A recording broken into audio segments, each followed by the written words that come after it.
Awesome, man. Awesome. I'm just going to do a camera sound sync. All right. Sick. All right. Three, two, one. All Awesome. right. How are you, man? I'm doing great, man. It's a beautiful day here in Florida. The birds are chirping like crazy outside. Our mockingbirds, we have like seven of them outside. So if you hear birds in the background, that's because they're filling my garden. No, that's not a problem at all. That's not bad at all. No, Yes, Florida's lovely, lovely weather. You didn't get hit by the snowstorm, did you? The no, not big at one that all. hit Texas? There was a meme going around of uh, a printout of the whole US, the continental US. And it Mm. was, they said, like, oh, it's National Hate Florida Day. And it's like all the states except for Florida were blue because of the cold. And Yes. Florida's sitting there just completely red. Like it was like in the 80s yesterday and today. They say it's going to get cold for us, which doesn't really mean a whole Mm. lot. But Yeah. yeah, they say it's going to get cold for us for like 2 days. So we're talking like it might dip down into, the 60s Fahrenheit, which I think is like 17 Celsius. Yeah, that's a nice day. Yo, it's wonderful. It's It's wonderful. it's 14 Celsius here. I'm not too sure what that is in Fahrenheit. But Yeah, yeah, that's that's like I was out in, my jacket was too hot for me. yeah, yeah. It's like nice crisp cold. Mm. We had this awful, I say it was awful, it was quite incredible. The snowstorm hit Madrid Hmm. Yeah, and I it saw just all the pictures from it with like people going outside and playing in the mm. snow. Yeah. Oh, it was. I had never seen snow like that before. I'm from the south part of the United Kingdom. I'm from Cardiff, Hmm. which is like almost as south as you can get in the UK. So that kind of weather is so rare. Like the snow we get there is like drizzle and bits of ice on the water and all that. Yeah. But what that was, it was insane. I've never seen anything like it. Yeah, that's awesome. And like for the people in Madrid to get to experience something like Mm, that's like kind of a once in a lifetime, but it also makes me cautious about mm. climate change and everything. It's like, yeah, Yeah. this is cool for now, but like what's going to happen in 20 years? No, Jack, when this becomes more common, and Yeah. it's not just a freak thing. I was talking to some of the people who live in my apartment who are a bit more local. They've been here for a couple of years. They're like Venezuelan, Spanish, all sorts of Hmm. folks. And they said that they've either never seen this or the last time they saw this was like 20 years ago. So it was crazily uncommon. Yeah. It never snows here in Florida. There's a lot of people that have never left the state and they never seen snow. And so one of my buddies who lives up in St. Augustine, he finally got to see snow Mm. last year and he said it was cool for the first 20 minutes. That's exactly how this felt. Yep. It was like, oh my God, this is amazing. And then all of the roads start closing. Everyone says you can't take your car out. There's no buses, no trains. Yep. The supermarkets are closed. I'm like, oh, this is awful. Yeah, he had to de-ice his car. He had to like get the car Jeez. scraper out and de-ice it. And he said that was horrible. He's like, I can't believe people deal with this on a daily basis for Oh, their that's entire awful. Yeah. life. No, that's disgusting. Yeah. I'll stay here where it's warm. Yes. Oh God, I love Florida. Florida's like one of my. It's the state I've been to the most. And it's just one of my favorite places to run around. It's always warm, animals are awesome. Yeah. Yeah, it's my place. I moved away a few years ago after I Mm, graduated with my marine biology degree from the University of South Florida. I moved up to Rhode Island, which is the smallest state, to work for the fisheries there. oh And wow. it was snowing and everything. And that experience of like intentionally permanently moving away Mm, like really showed me that Florida is where I belong. And I've lived all yeah. over the world, but like Oh that was my great. first time like really living for an extended period of time Mm. for more than 3 months. And I was like, man, like I can't wait to go home. Like, I don't like this place. Oh man, tell me. I'm not even from Florida. Yeah, I, On that I I love my state, and that's why I'm doing my whole new series about Florida wildlife ah with Wild yes. Florida. Yeah, On that much. note, can you tell the lovely viewers who you are and what you do. Oh, yeah, right. We probably should introduce myself. My name is Zach Cole. I go by my stage name on social media of Zach Attack. It's a name I've had ever since I was a kid and kind of forgot about it. And then whenever I was in college, it came back as a drinking name. But I was like, oh, that's my name. I got to stick with it and kind of build a brand around it. So I have my degree in marine biology from the University of South Florida. I spent most of my time there studying sharks. And as soon as I was done with my degree, I moved up to Rhode Island to work for the fisheries. Horrible job if you're considering going into fisheries observation. You get paid very little. You get yelled at every day, no matter how good you do at your job. And everything you do is brought into question. It's not a fun job whatsoever, but it does teach you a lot. And then after that, yeah. No. Sorry, go on. After that, I moved back to Florida and I started working as a protected species observer. So I would go out on various boats that want to use different kinds of sonar to map the seafloor. And whenever they want to use that sonar, they have to have somebody like me on board who's certified to give them clearance that there's no protected species like whales, dolphins, pinnipeds, or sea turtles, or even in some areas, manta rays and whale sharks, that there's none of those animals in the area that can be affected by the sonar that they're using to map the seafloor. They use various different kinds of low frequency sound sources. So I did that for the last 2 years, just about. And then in December, they notified me. They're like, hey, we're not renewing contracts, so you got to go do something else. Oh, my word. Yeah, that's just how it is with the industry here between the pandemic and winter time as well, because most of those ships are leaving out of more northern ports than Florida, and they have to deal with snow and ice, and it's just miserable because we have to stand outside. Oh God, yes. So with that, they notified me that they were cutting all of their contractors, and they were like, just go do something else. And I was like, well, I can't really travel, and I want to do more stuff with my YouTube channel that I've been doing for 6 years. I'm gonna do something a little bit different from just marine biology. I'm going to start focusing on Florida wildlife in general, whether it be native, non-native, or anything that's not just marine biology related. So the first episode is about brown anoles, which is a little tiny brown lizard that we have here. They're invasive from Cuba and a few places in the Bahamas. And I talk a little bit about our native species of anole, which is called the green anole, which is an even smaller green lizard. There's a weird tradition that we had here in Florida growing up for kids is you would catch them, and whenever they open their mouths, you'd put them on your earlobes and wear them around as earrings. Yeah. It's there's gotta be pictures of this. Oh, absolutely. I do it in the video twice, actually. Yeah, so you'll see. I've got to see this. This is amazing. Lizard earrings is just one of those weird things that, like whenever people are talking about Florida, like, oh, those people are so weird, they're so crazy. Like, that's just one of the weird things we do is we wear live lizards as earrings because they'll bite down and they won't let go. This is why I try to go to Florida every year. I couldn't go last year. I'm hoping to go this year, but this is why I try and go. Definitely. We have all the cool animals. With my Wild Florida series, I've been getting to see a lot of cool stuff that normally I wouldn't be spending time out to go see. I did my first episode on brown anoles, which I've spent my whole life just going outside and catching.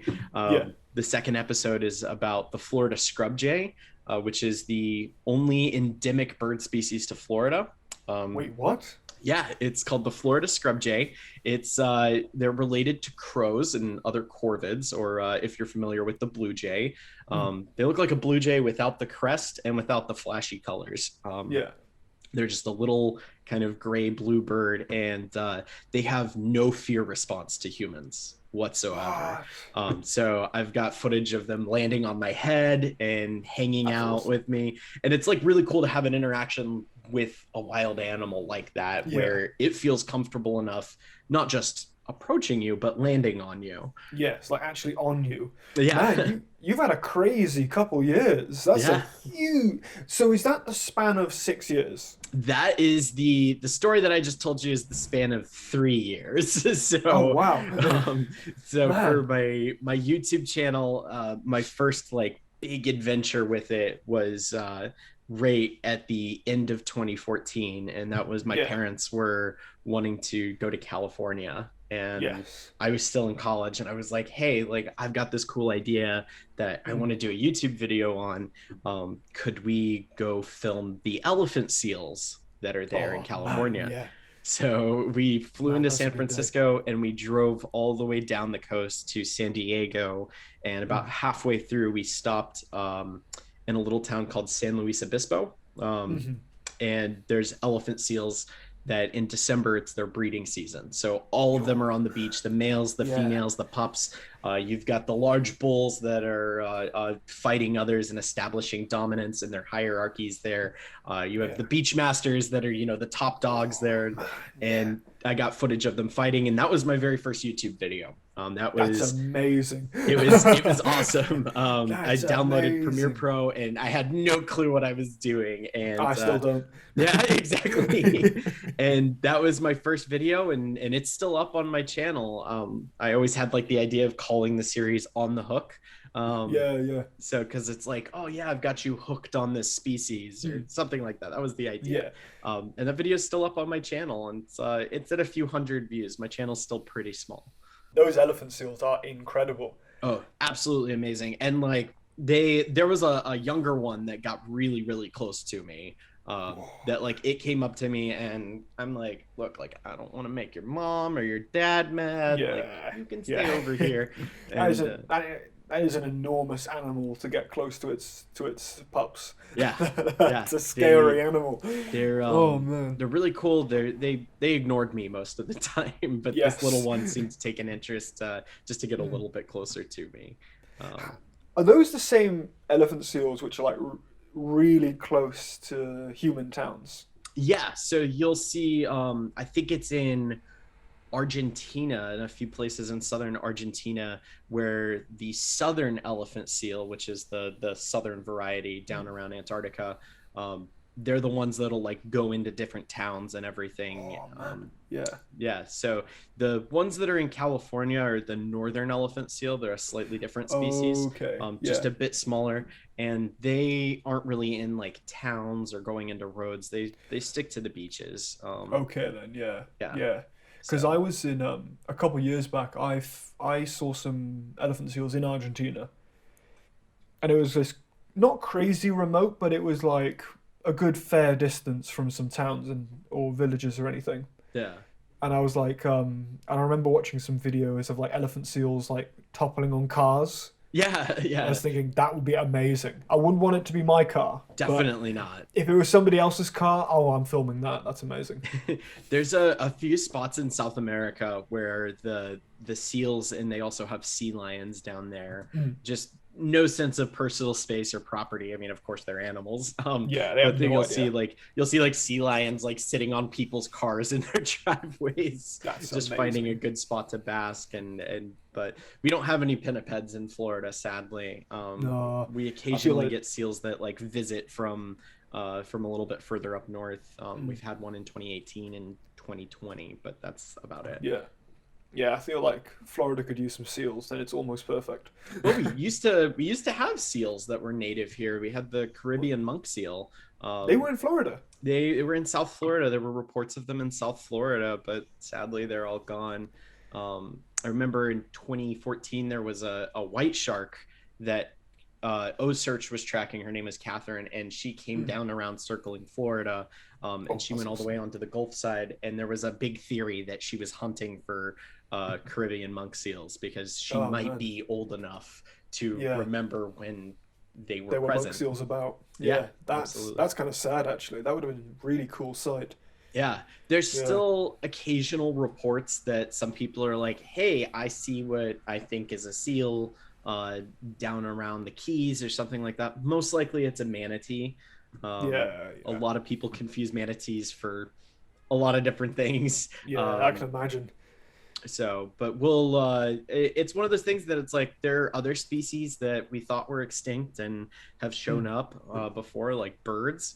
Um, yeah, so it's anything's possible. I don't think it's likely with a larger yeah. animal like that. Is the Caribbean monk seal?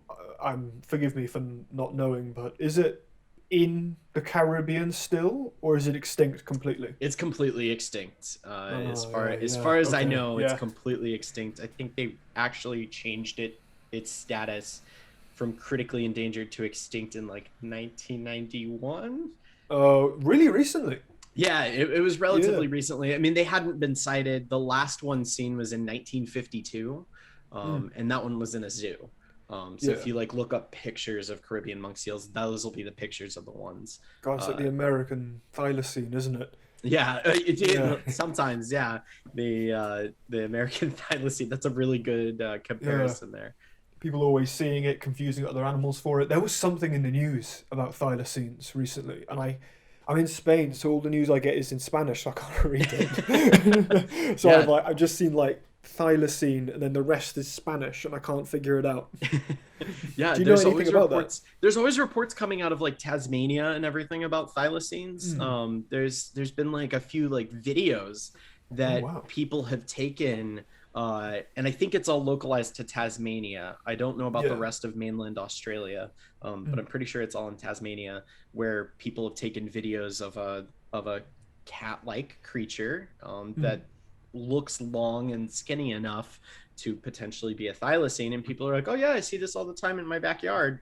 And if you look at the videos of it, like, yeah, you could see it. It could also be a That's little bit of confirmation bias. It could just yeah, be a yeah. feral cat, Because or any of the other wildlife that's in Australia yeah, and Tasmania. all the other crazy creatures that live there. I would be susceptible to that because I'm so into these kind of like, is it still alive stories? Yeah, I'm so into that. So I think if I caught something like that on a trail camera, I would be convinced that it is what I think it is, that it was a thylacine, but yeah. probably it wouldn't be, but I'd be Unfortunately, into it, yeah. unfortunately, all the footage that comes out of them, it's kind of like with like videos of like UFOs and cryptids. It's Oh always like yeah. cell phone footage, and it's not very Oh man. good. Oh, it's um, so annoying. yeah, Oh, it's but like oh. yeah, but there are some like videos out there of potential thylacines. That. Oh So man. that'd be cool. That would be amazing. That would be so cool. Um, Beelining back to Florida, because like I think like you kind of got the gist of it back in the beginning. I really love the animals in Florida.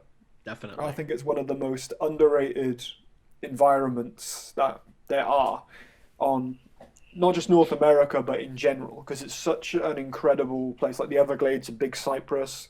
And I've not been to any like backcountry areas about the rest of Florida, so like there's so much that I would really love to see. But it's such just a crazy place, and I wanted to talk to you about what kind of adventures you've had there because I've only spent probably a collective 3 months there, which is a Mhm. long time, but you've grew up there. Yeah. So I want to know what are your kind of adventures, your memorable adventures that you've had there? So I growing up in Central Florida, so I live in Orlando, Mm, which is smack dab in the middle of the state. We've got a few lakes and rivers and springs nearby, but we're about an hour and a half away from the ocean itself.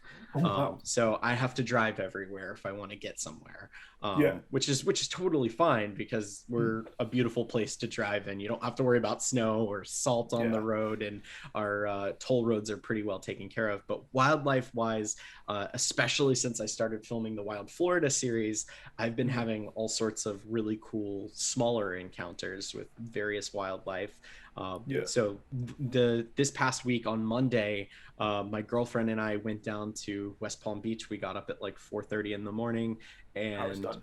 we went to a state park to try to film the blacktip migration that's currently happening. Oh Um, yeah. yeah, there's Yeah. I have a few friends at FAU, Florida Atlantic University, that they actually document the black tips that are migrating, the black tip sharks that are migrating, and their movement up the coast, and also predation events especially by hammerhead sharks. And Yeah. they've done really cool research with the black tips. They used to have a plane that they would fly up and down the coast, and they've just got a camera hanging out of this plane. Yeah. It's a little Cessna, and they're filming the black tips, and they found that they move in kind of a figure eight pattern, and that Okay. is to maximize predator presence. The presence Hmm. of any predators is because they can see their whole area around them. They can see Oh how the my, other yeah. black tips are reacting. So if somebody's not in the right formation, they're like, oh, something's up. There's Something's either up. food or Yeah. something trying to make us food. And Hmm. then the other thing is that it still allows them to continue moving north. And these are all Yeah. juvenile males. There's almost no females present, and there's almost no adult black tips. These are all That's weird. juveniles that are migrating. It's like a shark stag do, like a really big shark stag do. Yeah, it's crazy, and there's just thousands of them. So Yeah. we went to go film this, hoping to get drone footage of it. It was a little too Mm. windy for my Mavic Mini that I have, Oh man, but that's a shame. even Yeah. if you just step up onto the berm of the beach here, just slightly elevated above the waves, you can see them swimming in the waves. That's Um, amazing. Yeah. so yeah, I've got footage of these little brown rods swimming through the waves and in That's the water, incredible. and that's them. I Um, had a no, just on that note, I had an awesome experience. I was there a couple of years back after they'd left, and we had just missed like the big bulk of them. mhm. But every now and again, you'd see like a breach, Yeah, like one of the black tips breaching. Oh, it was an amazing experience. It was really cool. I'd love to get there for the main event. I'd hey love to man, do that. February is when it is. I gotta get February is down when in it is. February. Yeah. Yeah, there's also spinner sharks that are sometimes aggregating with those black tips. Yeah. And then there's also black nose sharks that are sometimes in there with them. Mm. And the spinner sharks are really spectacular when they jump because they Yeah. have that wonderful vertical spin that they do whenever they breach. Oh, man, And then, that'd of be course, awesome. there's the potential of hammerheads. Yeah. And then there have been two reports of that haven't been super public. There have been Mm. two reports of white sharks that are potentially predating on them. They're in the surf zone, right where Yeah, a yeah. white shark would normally be hunting. Mm. So it kind of makes sense. But those reports are somewhat unconfirmed, so it could be a little bit dubious on Yeah. if they're actually present. But it'd be really cool to be That'd be amazing. filming them and just see Yeah. this huge white shark come in Oh, at them. man. Um, That would be insane to see that. It's like a shark royale to get the yeah, hammerheads in and a white shark. That'd be amazing. it'd I absolutely be amazing. Like kind of a once in a lifetime shot, if Yeah. you just have to be pressing record at the right time. And Yeah, then yeah. after we were done at that beach, we went out with a tour company and actually dove with lemon and bull sharks for about Oh, half awesome. an hour. So I just posted a picture on my Instagram, but I Yeah. filmed that specifically for another Wild Florida episode to focus just on lemon sharks. Awesome. Yeah. So I'd love to do that. I done shark diving like a couple years ago. oh I'm yeah, not man, I've seen the yeah. pictures. Yeah, no, they were they were fun. They were really good. I'm not the best diver. Yeah. I'm not the best diver, but I think what keeps me going and doing it is just how awesome it is to be around animals like that. But I just wish I was a better diver because I literally have like, okay, I'm under 20 minutes. Let's do this. Yeah. Were you guys in a cage for that, or were you free diving? The cage was with the white sharks. Mm-hmm. Was with the cage, and that was a very simple, basic setup. I was in South Africa for about, I think, the best part of 2 years, and we did cage diving. I was helping with the media for an internship that was there, Yeah. Were you doing that and with Calypso by any chance? I was doing that with a company called White Shark Africa, Mm-hmm. and right in a place called Mossel Bay, which is a gorgeous little place. Yeah. It's really, really nice. And the sharks there are just crazy. They're insane how close they are to the beach. They're like, I want to say they hunt the seals about around about a mile from a beach where people sunbathe and surf and just chill out. It's really weird. It's really, really weird how close it is. But no, it's an awesome place. And I've done some scuba diving with the oceanic blacktip sharks Mhm. a bit more north. But like I said, I'm not the best diver, so my dive time is like 18 to 20 minutes. I burn through my scuba tanks whenever I'm scuba diving. This Mm. was the way that this shark or this tour company does their shark dives is it's all free diving. So Oh, cool. you're snorkeling. Oh, And awesome. That's really cool. we're in about 120 feet of water. So depending Oh, on the visibility, you can't see the bottom, which could yes. be really intimidating for a lot of people. We had Yeah. 100 foot of visibility, so we could see the bottom barely. That's mental. That's crazy. You But can see yeah, all the way down, all that way down. That's mad. yeah, and we had 12 lemon sharks and two juvenile bull sharks hanging out with us. Awesome. And the moment that the boat got there, there were lemon sharks. They were sitting there waiting Amazing. Yeah. for the tour company to come by because they do feed them. They bring them a little bit of food, Yeah. and that was Yeah. an amazing experience. This is my first time diving with a wild, large predatory shark. I've dove with Amazing. several smaller sharks. I've dove with Mm. whale sharks before, but like nothing that big. Yeah. That can take a bite out of you. And the first minute I Yes. was in the water, I had to immediately push one away because Oh, it that's went for my amazing. camera. That's amazing. Yeah, the shininess of the cameras is coming in. That's Yeah. amazing. Oh, I had a question in my head about that. What was that like? How did you feel about that? So I'm very confident in the water, Mm. even if I'm not the best diver. So I was pretty comfortable. I always liken it to there's a difference between knowing something and understanding something. And I Yeah. knew all about how to dive with sharks. I knew to keep my hands in. I knew Yeah. to use my flippers, that if I needed a barrier, to use my fins to put in Hmm. between me and the shark. I knew all of that. But there's a Yeah. difference between knowing it and understanding how to apply it to real life. Yes. Yeah. And getting the waves that we were in were really, really rough. Our trip Oh, almost okay. got Yeah. canceled because we had 4 to 5 foot waves that we were Mm. dealing with, which is not typical for Florida. It was a very Yeah. windy, very rough day, but the water was just so beautiful, and there were Yeah. so many sharks out. Mm. But definitely the difference between knowing and understanding how to operate in a situation like that. And my girlfriend said it best. She said it was a lot of fun, but she would not call it relaxing Yeah. whatsoever. Yeah. Yeah. And Yes, I'm it's like, not yep, that's relaxing. exactly it. You have to keep your wits about you. You have to Mm. keep your head on a swivel because Yeah. at any moment, one of those animals could see a blind spot for you and Yeah. could decide to take an exploratory bite. It's not Mm. malicious. No. They're animals, Yeah. They're It's a predator. It's doing what he's doing. Yeah. exactly. They've Mm. they've adapted for 400 million years to recognize an opening and go for it, and that's what they're Yeah. going to do. So you have to keep your wits about you. Mm. Don't be stupid when you're in the water. You see Yeah. Yeah. people that are sometimes trying to like grab sharks and everything, and that's how bites happen. That's how they bite you. Yeah. That's how because Even the most experienced shark divers in the world occasionally still get bitten.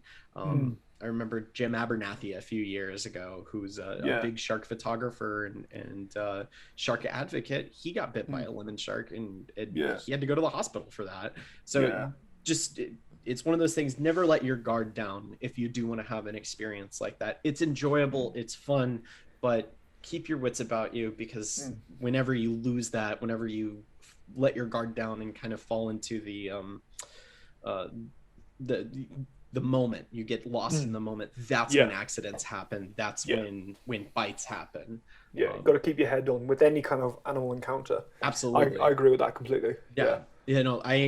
A lot of people have the idea that wildlife is to be observed at a distance for the protection of that animal and yourself.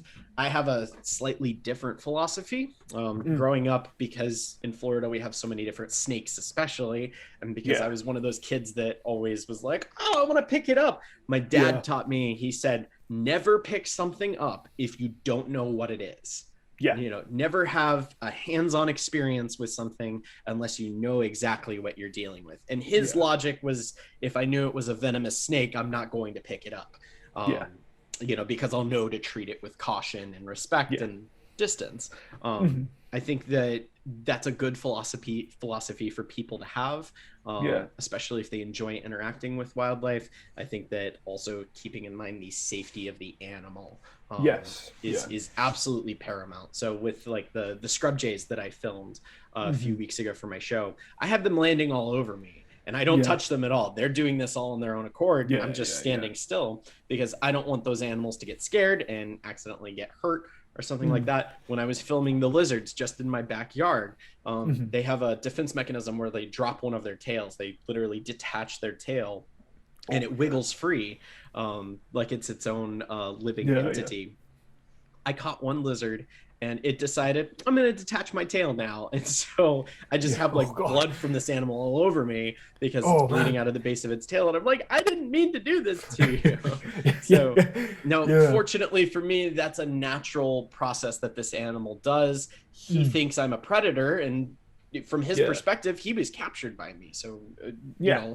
that's absolutely what he would be doing in a Yeah. natural environment. But I think in other Mm. cases like that, but also keeping in mind your safety, the animal's safety. But Yeah. if you want to interact with an animal, assuming that it's not illegal, like how it is with alligators here. Oh God. Yeah. Yeah. That You could don't go want to be badly. picking up. Oh, it goes very badly, especially whenever you see like, oh, it's a cute baby alligator, and you go to pick it Mother's up. not too far behind. Exactly. That's Mother's not far behind. and that happens still a lot more frequently than you would think it does Yeah. in Florida. Manatees are the other big one. A lot of people want to interact with manatees, and there are specific areas in Yeah. the state you can get in the water and swim with them and interact with those animals. But a lot of people, they're out kayaking or paddleboarding and they see one and Yeah. they're like, oh, cool, I'm just going to jump in the water with it. Yeah. And that's how you end up spooking the animal. Or you could get hurt yourself because Yeah. they're huge 1-ton blimps in the water, essentially. They weigh a ton. Yeah. Oh my God, I didn't know that. Yeah, you haven't seen a manatee yet, have you? I've seen one like from like the surface of the. I saw it for like a second. Like I saw it for as long as I saw Bigfoot once. Like, they were like, and it swam away, but I didn't know they weighed up to a ton. Yeah, they're crazy. huge animals. And it's crazy. A lot of people look at them and they're like, oh, that's all fat. It's mostly bone and muscle. That's mad. So when they're you like eat big 60 animals. pounds of vegetation a day, it's hard to build up a fat layer. So they're mostly bone and muscle, even if they look a little bit round. Yes, yeah. So they're mostly bone and muscle. Yeah, I did. Whenever I was in college, I volunteered with the Marine Mammal Stranding Network. So we would actually go out and collect dead manatees, dolphins. I missed out on the whale that they had when I was there. Yeah, there was a humpback that washed up.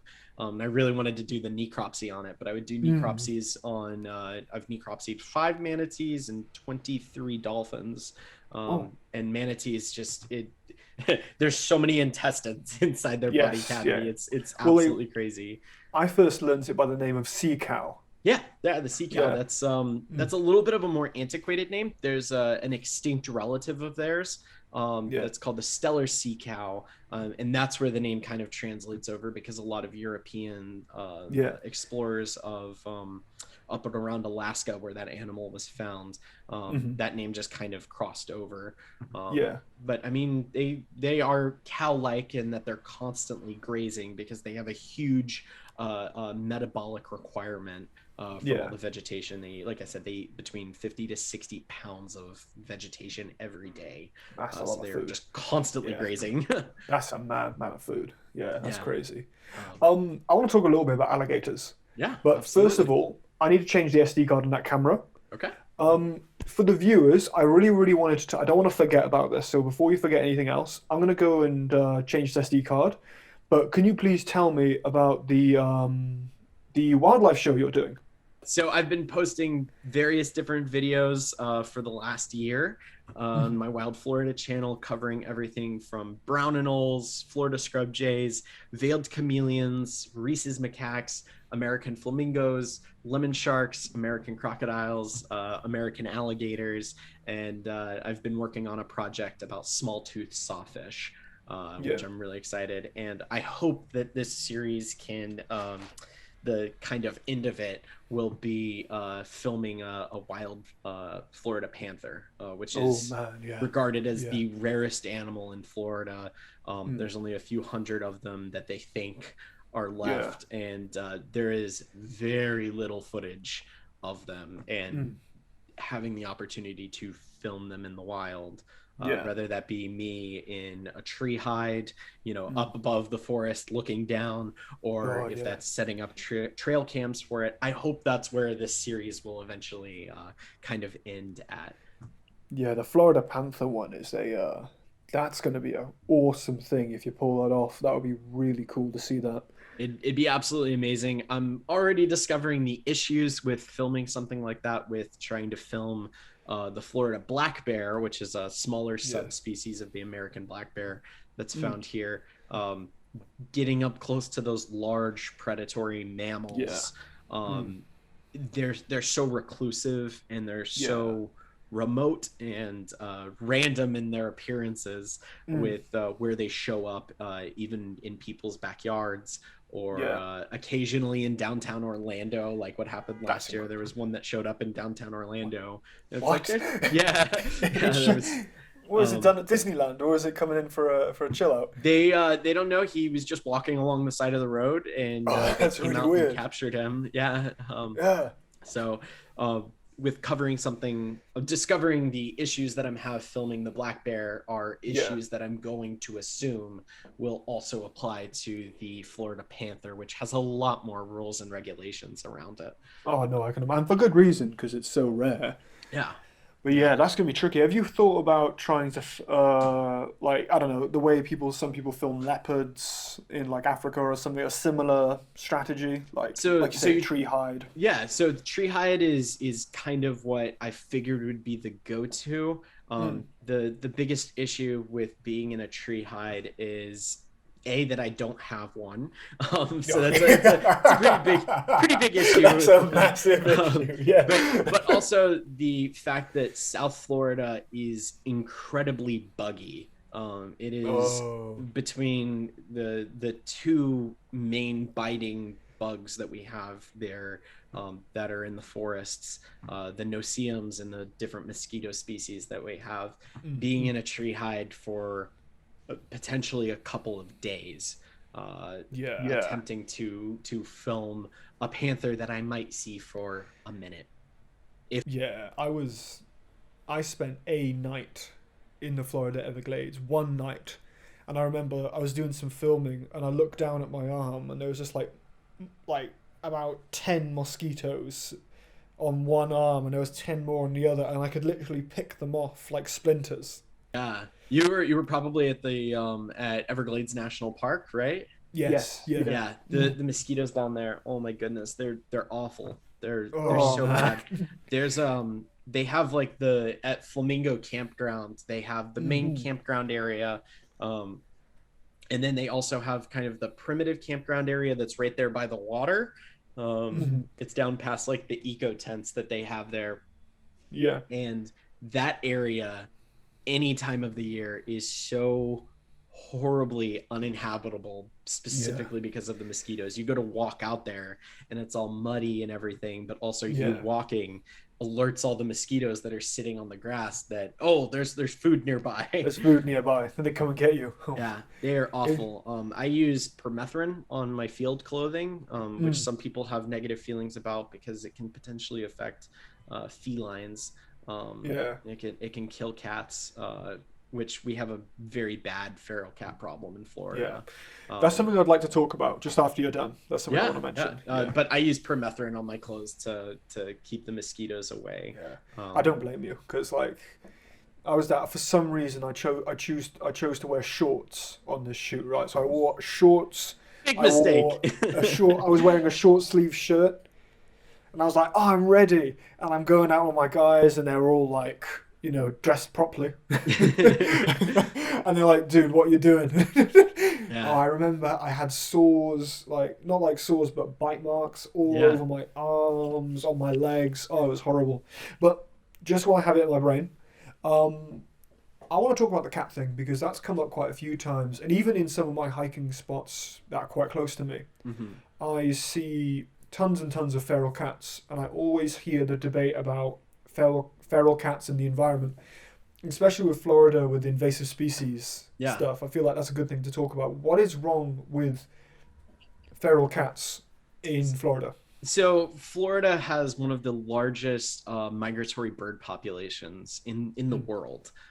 We don't have all of the fancy birds like what New Guinea has with their birds of paradise, but we do have so many different migratory birds. I think the number is like over 600 different species that have Woof. been cataloged in the state. And Mhm. whenever you factor in that there's about 8,000 estimated bird species in the world, and you say 600 of them can be found in a relatively large state, but Mhm. this one place on Earth, like that's a huge percentage of the population, and Yeah, especially because these are migratory birds, they are moving to and from their breeding grounds. yeah. Also, the fact that we have a lot of endangered birds as well. Um, Cats represent such a dangerous threat to those Mhm. bird populations. We Yeah. have many bird species that are still somewhat recovering Mhm. from hunting that happened in the late 1800s and Yeah. early 1900s. Plume hunting was a massive business in the early settling days of Florida. Yeah. A lot of people came to hunt birds. So we have a lot of recovering species that are Mhm. still building their populations back up. The flamingo is one of them that I talk about in my finding a flamingo video. Um, Not that a cat would necessarily go after a flamingo, Yes. but any of our perching birds, any of our smaller bird species like warblers, wrens, Mm. robins that we have frequenting Florida in various different areas, cats represent a huge threat to them. And Yeah. because there's a constant source of food, if your cat gets outside and decides that it doesn't need you anymore, which I feel like Yeah. most cats would decide anyway, just based on Mm. their Yeah. personalities. Mm. That cat could very easily, conceivably, live the rest of its life outside and never have to have human assistance. Yeah. And because there's so many other cats, they have breeding populations, and that's how Mhm. we get feral cats throughout the state. Um, Mhm. I personally am of the opinion that there should be some sort of government control of this Yeah. species because they do negatively affect such a huge percentage of population. Um, you've heard of keystone species before, where Yeah. it's a species that has a very small area, but that they live in, but they affect a very large amount of Mhm. other wildlife in their environment. I think that cats are kind of the antithesis of a keystone species. They Yeah. might be in a very small area, but they affect a very large percentage of the population negatively. Um, Yes. Yeah. and that's more so with birds. Whenever it comes to some of the rodent species that we have in Florida, we do have invasive Norwegian Mm. rats, which I think pretty much everywhere has Norwegian Yeah. rats at this point. They're a little too big for cats to go after. So if it'd be different if the cats were Mm. going after the invasive rodents and weren't bothering with our bird species, but because the Yeah. birds are much more vulnerable, especially at nighttime, and Yeah. because so many of them are coming here or passing through here to raise their chicks and build Mm. nests, that makes them so much more vulnerable to cats. Yeah. So I would say there should be some form of government regulation. I Mhm. know a few years ago they tried to pass something akin to a hunting bill in Florida for Yeah. cats, and it was immediately shut down because Yeah. Yeah. unfortunately for environmentalists, cats are a Mm. little too popular and personable Yeah. with people because you're saying, and understandable from the perspective of a lawmaker, you're Mm. saying it's okay to go hunt those cats that are outside, but the ones that are inside, keep them Yeah. safe. But also, if you're a hunter, how can you differentiate between this is a feral cat and this is a domestic cat that's just hanging Yeah. out outside? So there's Like, a how are you going to do yeah, that? Yeah, that's crazy. exactly. If Yeah. if people have outside cats or if your cat escapes, I mean, there's so much gray area there Mm. for how you would interact with that, and that goes so far beyond the scope of Yeah. what I do in my daily Yeah. life. No, I can Um, understand that. Yeah, it's a huge problem. It's a huge problem for yeah. the just for the folks at home. who may not be into this kind of scene, it's not a state of nature when it comes to feral cats. Like they're not enacting, they're enacting their natural senses, but they're not doing it in a way which is natural. Yeah. So it's like the Burmese python problem in Florida. Oh yeah. Oh. Yeah. Oh, Yeah. the Burmese pythons. That is Oh. another huge area. We have so many different invasives in Mm. Florida. And I would say that the feral cat and the Burmese python are probably the two absolute worst that we have in the Yeah. state in terms of displacing other species Yeah. that are native. The Burmese pythons. I mean, you filmed an Oh alligator man. eating the Yeah. one, and I that no footage no. is absolutely incredible, man. And They're crazy. It was crazy. I almost wish I got there like a couple hours when it was still happening. mhm. Because I caught them when the gator had killed it. And I was just looking at it going, oh, this would have been amazing to see in its natural place, in like if the snake was alive. But gosh, I've never seen a snake that big before. It was crazy. The Burmese python thing I find quite tragic because it's such a beautiful animal, Mhm. and from what I understand, it's declining in its home turf, or at least it's stabilizing. Or I'm not sure what's happening with its population, but in Florida, they're exploding, Yeah. and but that's not a good thing because they're decimating the local prey items there, Yeah. and they're eating people's dogs and they're eating alligators, and it's a perfect example of an apex predator where it shouldn't belong. Yeah, and that's how those there's a difference between an introduced species and an invasive species. An introduced Okay. species, for those that are listening that aren't aware, an introduced species is an animal that gets brought in that is not native. They're both Mm. non-native species. They get brought in, but they're not displacing any of the native species that are found in that environment. Yeah. I've filmed the Rhesus macaques that are in Florida. Those are a monkey species that are found Mhm. throughout Southeast Asia and India. They're not displacing any native species except for Yeah. maybe a few birds that they're competing for food with. Mm. But they're not actively displacing anything. They're not occupying an environmental niche that Yeah. should be occupied by anything else in that environment versus an invasive species like the Burmese python that is absolutely taking over the top line of the food chain Yeah. in South Florida, where they're typically found. Mm. I was talking to some of the people that worked at the Flamingo campground Mhm. down in the Everglades, and one of them told me, he said, yep, he's like, I've been here for 22 years. He goes, I've been working here. He goes, I'll probably die here. He goes, Yeah. I absolutely love this place and this is where I want to be. But he said the effect that the pythons are having, he said, it used to be that the campground was covered in raccoons, that Oh there were God. Yeah. so many raccoons there that you had to keep your food in your cars and Mm. everything. They would approach people's campfires, like they got really comfortable with people. Yeah. And I said, really? I haven't seen a single raccoon the 2 years that I've been coming here. And he Oh, said, gee, I wonder why. And it's so because of those pythons, they're because all in they're, the pythons. yeah, yeah, they are python fertilizer now. Yeah.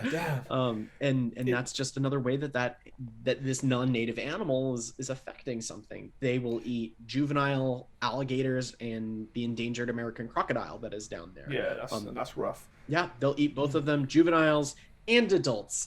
And Yeah. it'd be one thing if only the juveniles were being predated upon, Mm. but whenever you can take breeding adults out of a population that is an apex predator, whenever you can take the breeding adults out of the Mm. population as well, that's whenever it's like, oh, okay, this is a much bigger threat than we Yeah. realized, because Mm. now your backup plan for revitalizing a species and recovering a species is now under threat. They Mm. also eat birds and bird eggs as well, especially Yeah. whenever they're smaller. And Mm. then whenever they get bigger, they develop a taste for larger prey. And that's Yes. whenever Yeah. you get into them eating dogs. Cats are typically a little more aware of their Mm. environments. They're a bit more cunning. Yes, definitely a bit more Yeah. cunning. So it'd be great if the pythons got a taste for our feral cats and decided to go Yes. after Yeah. them in South Florida. But unfortunately, the It's cats not are working another out. example of that invasive species that Yeah. they're aware of the threat and they know how to deal with it. It's mad, isn't it? I remember seeing that thing, and it was just like that is a massive snake. This is like an animal which has evolved. I think it's from Far East Asia. Yeah, they're from Mm. formerly Burma, which is now Yeah, Myanmar. Myanmar.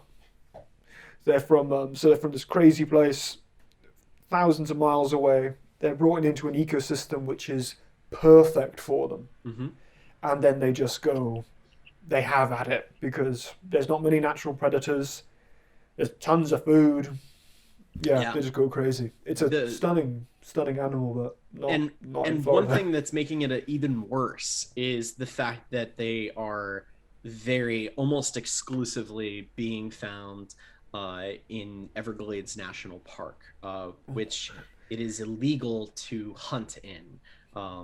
There were a lot of hopes that whenever our current governor came into office, that Yeah. he would petition the previous president and potentially the current president Mm. for requesting some sort of an amendment to the laws around national parks so that Yeah. way they could have licensed hunters come Mm. in and do their best to eliminate the Burmese python population.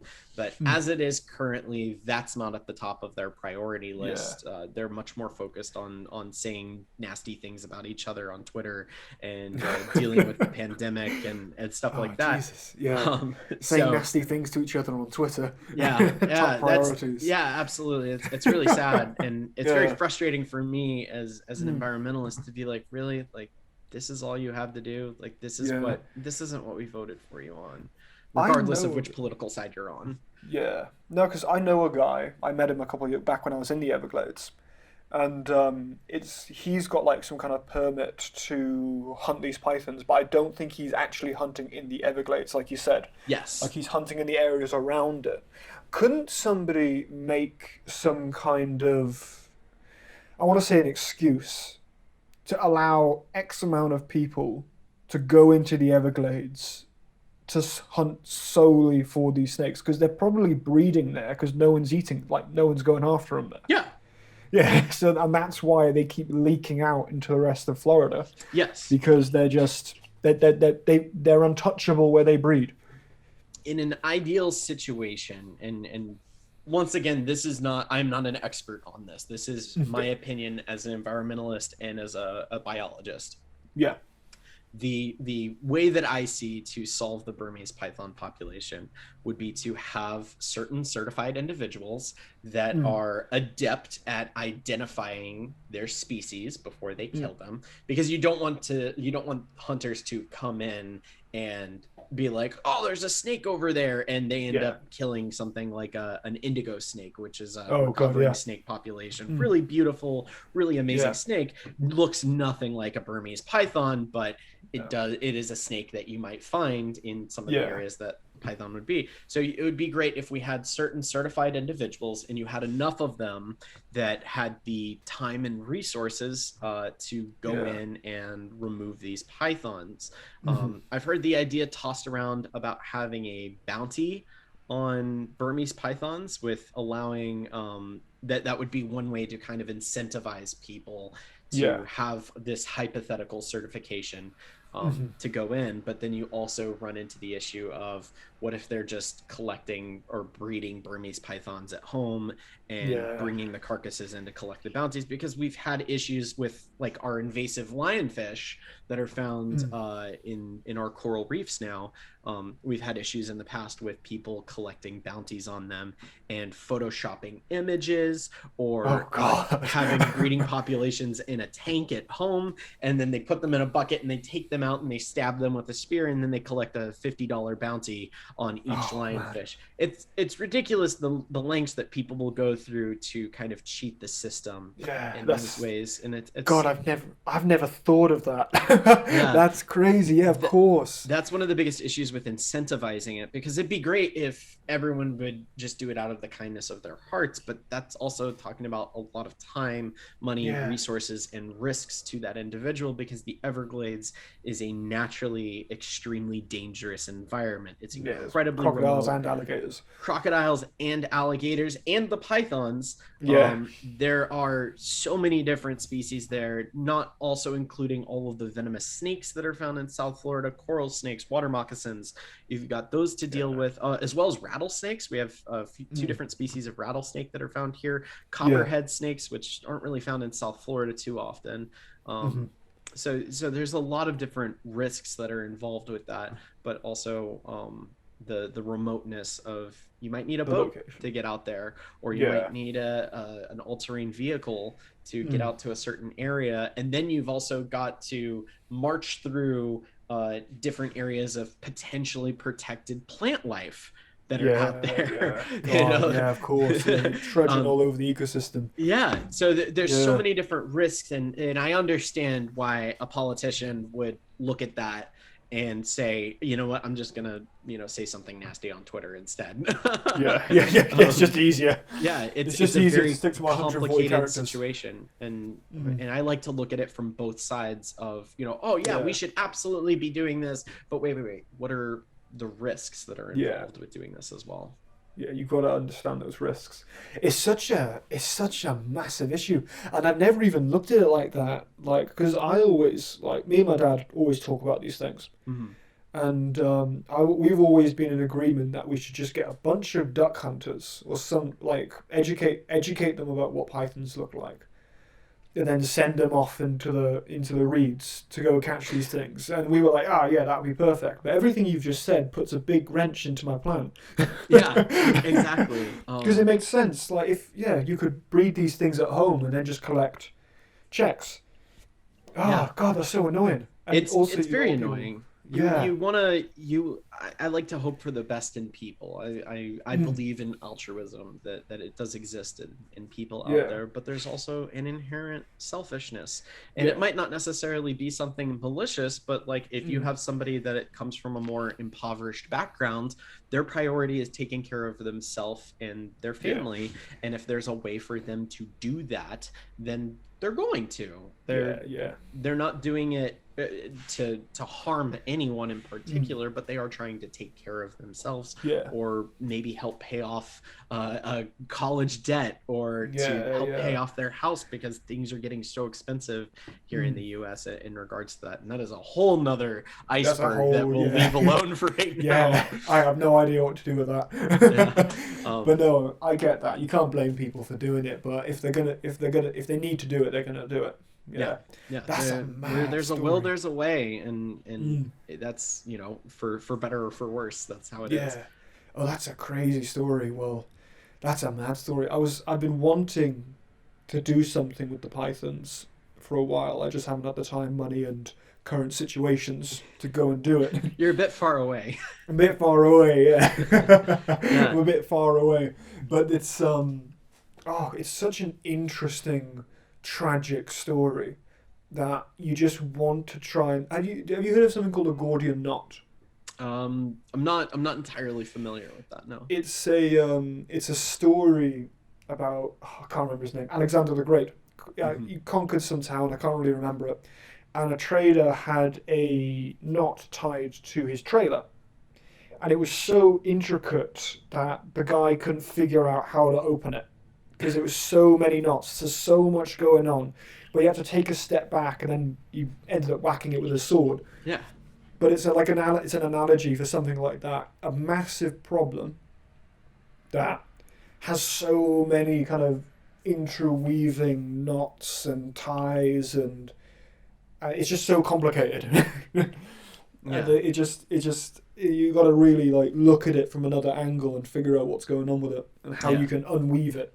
Yeah, and unfortunately, the knot is made out of a highly predatory snake. Yes, a Yeah. 20-foot highly predatory snake. Yeah, and Yeah. it's not just the pythons that are being found. There have been several confirmed cases of green anacondas What? in. How did they? What? Yeah, how do they get there? How Is did they get there? people. The exotic pet trade. It's the Hmm. green anaconda is found. You can find green anacondas in Ecuador, which is only 3 hours by plane from Miami International. Yeah. All throughout Brazil and the northern part of South America. Like it's Yeah. easily conceivable that somebody could transport one. And all it takes is one female that has recently mated Yeah. to come into the US and get released, and then she lays her eggs. Yeah. That's all that it takes is just one. And Yeah. she can have a brood of anywhere between 20 to 30. I'm not sure exactly the brood size on anacondas, but now you've got an even larger predatory snake that's going to be involved in the environment that specifically hunts like caimans and the other crocodilians that inhabit South America. Now you've got something that is actually a specialized predator for the American alligator and the American crocodile. That's a shame. That's such a beautiful animal as well. We've also got reports of black caimans in the Everglades, which, while generally physically smaller than the American alligator, grow much faster and are a very cannibalistic species. So they will potentially prey on American alligators and American crocodiles. And then there are also a few reports of Nile crocodiles in the Everglades. Nile crocodile. Yeah, oh which my is God. which is like for the behaviors that an American crocodile has, where they're a very, I wouldn't say a relaxed species or a timid species, but they're very much non-aggressive relative to a Nile crocodile, which, like, I think with the saltwater crocodile are the two most aggressive crocodile species out there. As for if those populations will actually establish in the Everglades, that is a totally different question. That's a large. That's about a 6-meter animal. That's about, what's that, 20 foot? Yeah, that's a large predatory animal which takes on anything from a lion, a tigerfish, to a buffalo. Yeah. That's not something you want in the wrong ecosystem. I mean, if we have Nile crocodiles, I think honestly the best solution, there are invasive hippos in South America. We could just import some of them here, and we could just bring the hippos here. And the Nile just you can't beat them, join them. Come on over here. Let's have a go. Yeah. It'll be the craziest place ever. I mean, it already is. That's the thing. We don't have to have hippos or Nile crocodiles. No. Florida is Florida's one of the best places in the world for temperature and for wildlife and for the access to nature, the accessibility of the natural world that Florida has. And we have a constantly declining ecosystem. The song Paved Paradise, Put Up a Parking Lot comes to mind very frequently with Florida, but there's always patches of ground that are under development, but there are still a lot of places in the state that you can get to and really get away from civilization, which is what I love about my state. That's a big thing about what I do as well. Like, I grew up in a British city, so the main color palette you have is grey. The sky is grey, the building's grey, the pavement's grey. So when you get the chance to go out and see a different color, it's fantastic. You know what I mean? It's really fantastic. I'm almost out of time. I want to talk about 2 more things quick. Can we talk about the actual animals that belong in Florida? Because like I said at the beginning of this video, it's so much more interesting than it gets credit for. Like, there's so many interesting animals there. Like, what kind of things do you get there? So for native wildlife, some of the animals that we have, I kind of touched on. Flamingos are a recovering population. They're pretty sure that flamingos are in fact native to Florida. And they're, you always hear about like our lottery is named after the flamingo. It's like our mascot. It's everywhere, the imagery of the flamingo in Florida, but you never see any wild ones, but they're starting to come back now. We have lots of different endemic bird species. The main one is the Florida scrub jay, which is only found, there's about 6,000 of them in the wild. For my field with marine biology, we have a lot of different native marine species. The big one is the Florida manatee. That's Yeah. probably our largest native mammal that we have here. 2,000 pounds of just round adorableness, Yes. and being able to interact with them and see them on a fairly regular basis is really cool. Some of the other cool native species, we have the small-toothed sawfish, which is a really, really bizarre looking fish. It's a cartilaginous fish, so it's related to sharks, but it's actually a kind of stingray, or Oh wow. a batoid is the scientifically correct term Yeah. for them. We have them found here, and we're talking about a fish that can, from the tip of its rostrum, which is what you call the saw that sticks off of Yeah. it, from the tip of its rostrum to the tip of its tail, they can reach potentially 20 feet long. Oh my word, that's Which is- huge. Yeah, absolutely Oh my God. huge. Amazingly huge animal. Whenever you're talking about a 4-meter fish that's in Yes, the water. definitely. Yeah.